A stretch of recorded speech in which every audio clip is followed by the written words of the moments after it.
देख रहे हैं गुड न्यूज टुडे। लक्षद्वीप को लेकर भारत और मालदीव के बीच शुरू हुआ विवाद थमने का नाम नहीं ले रहा। सोशल मीडिया पर मालदीव का बॉयकॉट किया जा रहा है। इस बीच भारतीय ट्रैवल कंपनी ईज माई ट्रिप ने एक बयान जारी किया है। उसने अपने बयान में कहा है कि देश हमारे लिए किसी भी मुनाफे से बढ़कर है। हालांकि मालदीव को चुनौती देना आसान नहीं है। मालदीव को टक्कर देने के लिए अभी लक्षद्वीप को काफी विकसित करना होगा।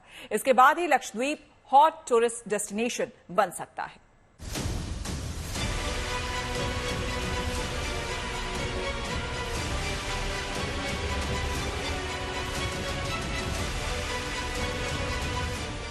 भारतीय सैलानियों के भरोसे मलाई काटने वाले मालदीव को भारत से पंगा लेना महंगा पड़ गया। भारत से विवाद के चलते दुनिया में पर्यटकों की पहली पसंद रहने वाले मालदीव को खासा नुकसान उठाना पड़ रहा है। पर्यटन के भरोसे चांदी काटने वाले मालदीव को टूर एंड ट्रेवल्स कंपनियों के बुकिंग कैंसिल करने से तगड़ा झटका लगा है। भारतीय ट्रेवल कंपनी ईज माई ट्रिप ने 8 जनवरी से अनिश्चित काल के लिए मालदीव की बुकिंग कैंसिल कर दी है। कंपनी का कहना है कि हमारे लिए प्रॉफिट से ज्यादा राष्ट्र की प्राथमिकता है। कंपनी की ओर से जारी बयान में नेशन फर्स्ट बिजनेस लेटर भी लिखा गया है। हमने रिसेंटली जो सोशल मीडिया पे चल रहा है, जो हमें बयान सुनने में मिल रहे हैं मालदीव्स के गवर्नमेंट के रिप्रेजेंटेटिव से, उसके तहत हमने डिसाइड किया है कि अब हम आगे से कोई भी मालदीव्स की बुकिंग एक्सेप्ट नहीं करेंगे। हमारे देश में 3 लाख लोग हर साल मालदीव जाते थे, अब वो ईज माई ट्रिप पे ये फैसिलिटी अवेल नहीं कर पाएंगे। कंपनी ने कहा कि उसका यह एक्शन प्रधानमंत्री मोदी के खिलाफ मालदीव सरकार के मंत्रियों की टिप्पणी के विरोध में किया गया है। उन्होंने आगे ये भी कहा कि उन्हें अपने देश के बेहतरीन समुद्र बीच पर बेहद गर्व है। देश में 7,500 किलोमीटर की कोस्ट लाइन है। इसमें लक्षद्वीप, अंडमान, गोवा, केरल के बीच शामिल है। इस वक्त हम हूँ तिनकरा आइलैंड में। ये सबसे छोटे आइलैंड है लक्षद्वीप में। लक्षद्वीप में 36 आइलैंड्स है, उनमें से 10 आइलैंड्स इनहैबिटेड है। और तिनकरा आइलैंड बहुत छोटा, बहुत स्मॉल आइलैंड है और बंगारम आइलैंड से बहुत पास है। 20 मिनट्स लगेगा आपको बंगारम से तिनकरा आइलैंड आने में, क्योंकि वहां से बोट्स है, स्पीड बोट्स है, तो बोट्स लेकर आप इधर आ सकती है। तिनकरा आइलैंड पहले बहुत सारे टूरिस्ट, फॉरेन टूरिस्ट आते थे टाइम स्पेंड करने के लिए, क्योंकि तिनकरा आइलैंड में एक लाइट हाउस है और एक रिसोर्ट थी पहले। अभी वो रिसोर्ट नहीं है, तो टूरिस्ट को रहना इतना आसान नहीं इधर। उनको एक दिन स्पेंड कर सकते हैं इधर, क्योंकि इधर पानी और बीच बहुत क्लीन है, बहुत क्लियर है और बहुत ज्यादा प्राइवेसी पे है। तो टूरिस्ट के लिए एक दिन स्पेंड करना बहुत आसान है। जैसे आप देख सकते हैं विजुअल्स में बहुत सारे टूरिस्ट है। ये लोग केरला से आई है, केरला सबसे बगल में है और केरला से आई हुई है। और जैसे आप देख सकते हैं पानी बहुत इतना डीप नहीं है इधर पानी, और आप देख सकती है लोग एंजॉय कर रहे हैं और बहुत स्मॉल आइलैंड है। और सबसे खास बात है कि 4 लोकल फैमिली से और बहुत पुरानी तरह की तरीके में वो रहती है इधर इस आइलैंड में। उनकी नेचुरल कल्चर ट्रेडिशन प्रिजर्व करके इस आइलैंड में रहती है वो लोग। 4-5 फैमिलीज ही है बस, और ऑफ सीजन में वो जाके अगादी आइलैंड में रहती है। भारतीय कंपनी ईज माई ट्रिप का नया एड और उसकी टैगलाइन सुर्खियों में है। कंपनी के इश्तेहार पर नजर डाले तो उसमें साफ तौर पर लिखा है कि राष्ट्र पहले, बिजनेस बाद में। इस विवाद की शुरुआत होने के बाद सबसे पहले इसी कंपनी ने मालदीव की अपनी सारी बुकिंग कैंसिल करने का बड़ा कदम उठाया था और चलो लक्षद्वीप कैंपेन के तहत भारी डिस्काउंट का ऐलान भी किया था। तिनकरा आइलैंड बहुत खूबसूरत है और बीच बहुत खूबसूरत है। और पहले इधर बहुत सारे फॉरेन टूरिस्ट और डोमेस्टिक टूरिस्ट भी आती थी और आके रहती भी थी, लेकिन अभी नहीं रहती है। वो एक डे टाइम स्पेंड करने के लिए बस आती है। तो उनका ये कहना है कि इधर ज्यादा डेवलपमेंट होनी चाहिए और अगर ये होगी तो ये इधर जाके परमानेंटली सेटल कर सकते हैं। उनकी आइलैंड छोड़ के अगादी नहीं जाने की जरूरत होगी। भारत मालदीव विवाद के बीच ऑनलाइन सोशल मीडिया पर 2 ट्रेंड चल रहे हैं। पहला बाइकॉट मालदीव्स और दूसरा चलो Lakshadweep. Tour and travel platforms पर भी लक्षद्वीप के सर्च में बड़ा उछाल आया है। इस बीच कंपनियां लक्षद्वीप की सैर करने के लिए कई तरह के ऑफर कर रही हैं। बात ट्रेवल एग्रीगेटर ईज माई ट्रिप की करें तो कंपनी ने अपने ग्राहकों के लिए डिस्काउंट कोड नेशन फर्स्ट और भारत फर्स्ट की घोषणा की। और हम बाकी एयरलाइन से भी अनुरोध कर रहे हैं कि वो डायरेक्ट कनेक्टिविटी बनाए लक्षद्वीप की, दिल्ली से, बॉम्बे से, बैंगलोर से। और हमने इस बार ट्रिप पे 5 नए पैकेजेस भी लाइव किए हैं। हमें बिजनेस से पहले देश के बारे में सोचना चाहिए और इसके लिए हमने ये छोटी सी मुहिम की। लक्षद्वीप में पर्यटन को बढ़ावा देने के लिए सरकार कई सालों से काम कर रही है। यहाँ बुनियादी ढांचे को सुधारा जा रहा है। बिजली की जरूरतों को पूरा करने के लिए सोलर प्लांट लगाने की तैयारी चल रही है। पीने के पानी की व्यवस्था के लिए वाटर हार्वेस्टिंग प्रोजेक्ट पर काम चल रहा है। इसके अलावा लक्षद्वीप पर साफ पानी की कमी है। सरकार को यहाँ ताजे पानी की सुविधा मुहैया करानी होगी। यहाँ 100 दिनों तक लगातार बारिश होती है और फिर यहाँ साफ पानी की कमी है। अच्छी बात यह है कि प्रधानमंत्री मोदी ने हाल ही में लक्षद्वीप के हर घर में पाइप से पानी पहुंचाने के लिए कदमत में low temperature thermal desalination plant का उद्घाटन किया था। कुल मिलाकर अगर लक्षद्वीप को मालदीव की तरह विकसित करना है तो सरकार को इसके लिए तेजी से काम करना होगा। इन सब के बीच मालदीव टूरिज्म को तगड़ा झटका लगा है, क्योंकि इस विवाद के चलते लगातार लोग अपनी मालदीव ट्रिप को कैंसिल कर रहे हैं। ऐसे में लोग मालदीव की बजाय लक्षद्वीप घूमने को तरजीह दे रहे हैं। इस वक्त हम हो तिनकरा आइलैंड में। ये लक्षद्वीप की सबसे छोटा आइलैंड में से एक है। इस आइलैंड का स्पेशलिटी ये है कि इधर 4-5 फैमिलीज ही रहती है और वो भी रेगुलरली नहीं। ऐसा होती है कि इनका सेटलमेंट है अगाती आइलैंड्स में और कभी कभी आके उनकी घर में रहती है, नेटिव प्लेस में रहती है। और इनका ऑक्यूपेशन भी यहाँ पे है फिशिंग और कोकोनट कल्टीवेशन है। यही है इनका सबसे इम्पोर्टेंट ऑक्यूपेशन। और जैसे आप देख सकते हैं इधर एक खाना बनाती है और इनकी घर भी पूरी तरह से जैसे बहुत सालों पहले कैसे थी ऐसा ही रखा है। और इधर इलेक्ट्रिसिटी बिल्कुल भी नहीं है और अभी इन्वर्टर की एक सेटअप है, वो इन्वर्टर से ये चार्ज करती है। और पहले चिमनी सेटअप थी, अभी इन्वर्टर की एक सेटअप है। तो लेकिन इलेक्ट्रिसिटी बिल्कुल भी नहीं है। और इनका इधर 4-5 फैमिली सी है और इनका बच्चे सब अगाती में, स्कूलिंग तो अगाती में होती है और बाकी सब सेटअप तो अगाती में ही है। लेकिन कभी कभी आके इधर रहती है वो कल्चर प्रिजर्व करने के लिए और उनका वो ट्रेडिशनल घर ऐसे रखने के लिए वो इधर आती है। और उनका कहना ये है कि इधर ज्यादा डेवलपमेंट होनी चाहिए। ईज माई ट्रिप के फैसलों से मालदीव की हेकड़ी निकल गई और अब वो कंपनी से बुकिंग शुरू करने की गुहार लगा रहा है। एक रिपोर्ट के मुताबिक Maldives association of travel agent and tour operators ने ईज माई ट्रिप से मालदीव यात्रा के लिए बुकिंग फिर से शुरू करने की अपील की। मटाटो ने कहा कि मालदीव और भारत के बीच लंबे समय से अच्छे रिश्ते हैं। टूरिज्म सेक्टर मालदीव की जीडीपी में 2/3 से ज्यादा का योगदान देता है।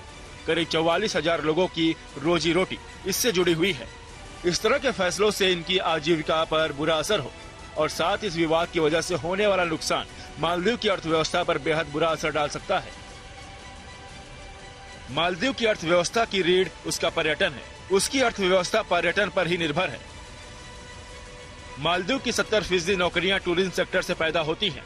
इसमें 14 से 20% कमाई भारत के पर्यटकों से होती है। जब पूरी दुनिया कोरोना महामारी की वजह से आर्थिक तंगी से जूझ रही थी, भारत के 63,000 टूरिस्ट वहां गए थे। पिछले 3 सालों के आंकड़ों के मुताबिक मालदीव के कुल पर्यटकों में भारतीयों की हिस्सेदारी 15 से 25% रहती है। मालदीव में हर साल करीब 20 लाख लोग घूमने जाते हैं। इनमें भारत से 2021 में 2,91,000, 2022 में 2,41,000 और 2023 में 2,10,000 टूरिस्ट मालदीव गए। बता दें, पीएम मोदी के लक्षद्वीप दौरे के बाद से ये द्वीप क्षेत्र चर्चा में है। पीएम मोदी ने लक्षद्वीप दौरे के दौरान यहाँ की तस्वीरें पोस्ट की थी। इसके साथ ही लक्षद्वीप की तुलना मालदीव से की जाने लगी। सोशल मीडिया पर लोग पर्यटन के लिए लक्षद्वीप को तरजीह देने की पैरवी करते दिखे। इसके साथ ही सोशल मीडिया पर लक्षद्वीप से जुड़े वीडियो और फोटो खूब शेयर किए जाने लगे। लक्षद्वीप के थिनकारा आइलैंड से Shibi Mol KG, good news today. Bharat से विवाद गहराने के बाद मालदीव के पर्यटकों की संख्या में भारी गिरावट आई है। भारत से ही सैकड़ों लोगों ने अपनी बुकिंग कैंसिल कर दी है। भारत से सैलानियों का मालदीव ना जाना बड़ा नुकसान साबित हो रहा है।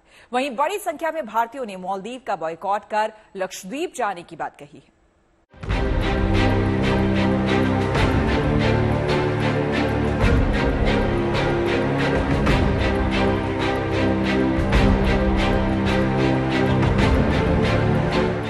भारत और प्रधानमंत्री मोदी के खिलाफ जहर उगलने वाले मालदीव के 3 मंत्रियों मरियम श्यूना, मालशा शरीफ, महजूम माजिद की वजह से पूरा देश सजा भुगत रहा है।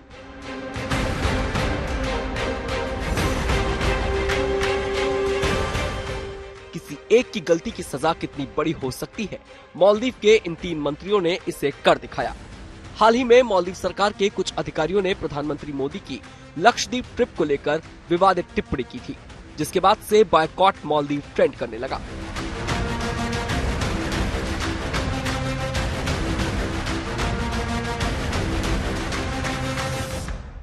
वहीं अब बॉयकॉट मालदीव का असर भी दिखने लग गया है।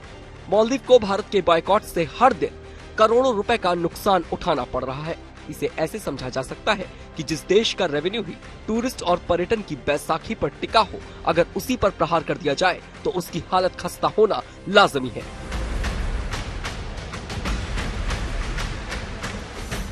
अब यही हाल मालदीव का हो रहा है, क्योंकि हजारों भारतीयों ने अपना टिकट कैंसिल करा दिया है। हालात संभालने के लिए मालदीव ने अपने यहाँ घूमने का खर्च भी आधा कर दिया है, फिर भी भारतीय वहाँ जाने को तैयार नहीं है। हालिया विवाद से पहले तक मालदीव भारतीयों की पसंदीदा पर्यटन स्थलों में शुमार था। हर साल लाखों भारतीय मालदीव घूमने जाते थे, लेकिन भारतीयों के बायकॉट की वजह से मालदीव ने खुद माना कि उसके 44,000 परिवारों पर संकट के बादल मंडरा रहे हैं। भारतीयों की नाराजगी के कारण उसकी टूरिज्म इंडस्ट्री पर बेहद बुरा असर पड़ा है। ऑनलाइन ट्रैवल पोर्टल पर भी लोगों ने मालदीव में सैर सपाटे पर जाने के ऑप्शन सर्च करना बंद कर दिए हैं। इसके बजाय लक्षद्वीप की सर्च 34 गुना से भी ज्यादा बढ़ गई है। मालदीव को ताजा विवाद के बाद रोजाना बड़ी मात्रा में रेवेन्यू का नुकसान हो रहा है। 2023 में दुनिया घूमने के मामले में भारतीयों की संख्या तेजी से बढ़ी है। बीते साल सिर्फ मालदीव में भारतीयों ने $38 करोड़ यानी करीब 3,152 करोड़ रुपए खर्च किए थे। इसका मतलब है कि अगर भारतीयों ने वहां जाना बंद कर दिया तो मालदीव को रोजाना 8.6 करोड़ रुपए का नुकसान हो सकता है। इसी बीच मेक माई ट्रिप पर लक्षद्वीप को लेकर 3,400% की बढ़ोतरी देखी गई है। लोग अगली छुट्टियों में लक्षद्वीप जाने का प्लान कर रहे हैं। सैलानियों की बेरुखी को देखते हुए और उन्हें लुभाने के लिए ट्रैवल एजेंट्स ने भी मालदीव घूमने का खर्च 40% तक कम कर दिया है। इसके बावजूद पर्यटक मालदीव जाने का मन नहीं बना पा रहे हैं। हालांकि मालदीव को चुनौती देना आसान नहीं है। मालदीव को टक्कर देने के लिए अभी लक्षद्वीप को विकसित करने में काफी समय लगेगा। इसके बाद ही लक्षद्वीप हॉट टूरिस्ट डेस्टिनेशन बन सकता है। ऐसा नहीं है कि सिर्फ मालदीव के टूर के पैकेज में ही गिरावट आई है। मालदीव के लिए भारत से फ्लाइट का किराया भी कम हो गया है। पहले जो किराया 20,000 रुपए एक तरफ का रहता था, वही अब गिरकर 12 से 15,000 रुपए आ गया है। मेक माई ट्रिप की वेबसाइट पर तो दिल्ली से मालदीव का किराया सिर्फ 8,215 रुपए दिख रहा है, वो भी 17 जनवरी को। इस डेट में अगर आप दिल्ली चेन्नई का किराया देखें तो वो 8,245 रुपए दिखाई दे रहा है। दरअसल प्रधानमंत्री मोदी लक्षद्वीप में कई सारे प्रोजेक्ट्स के उद्घाटन के लिए 2 और 3 जनवरी को वहां पहुंचे थे। इस दौरान उन्होंने लक्षद्वीप में स्नॉर्कलिंग का लुत्फ भी उठाया। उन्होंने अपने दौरे की तस्वीरों को सोशल मीडिया पर शेयर किया, जिसके बाद कुछ लोगों ने इसे मालदीव को काउंटर करने लक्षद्वीप में टूरिज्म को बढ़ावा देने वाले कदम के तौर पर देखा। Bureau report, good news today. Maldives के साथ भारत का राजनीतिक विवाद चल रहा है। मालदीव भारत का पारंपरिक सहयोगी और दोस्त रहा है, लेकिन मुइज़्ज़ू के राष्ट्रपति बनते ही सारा गणित ही बदल गया। भारत और मालदीव में भड़के तनाव के बीच चीन ने आग में घी डालने का काम किया है। चीन ने कहा है कि अगर किसी देश ने मालदीव के आंतरिक मामले में दखल दी तो वो इसका विरोध करेगा।